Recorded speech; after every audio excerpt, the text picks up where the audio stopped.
One bright morning, Husky the rabbit was hopping through the jungle path, humming a cheerful tune. The sun filtered through the tall trees, and birds chirped all around.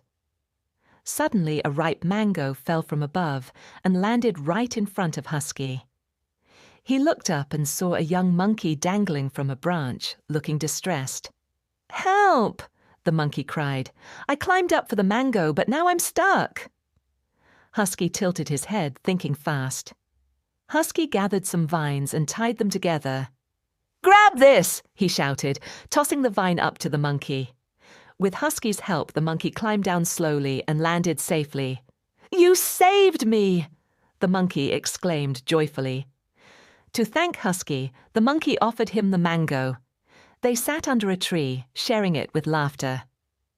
From that day on, Husky and the monkey became close friends and explored the jungle together, always helping others along the way.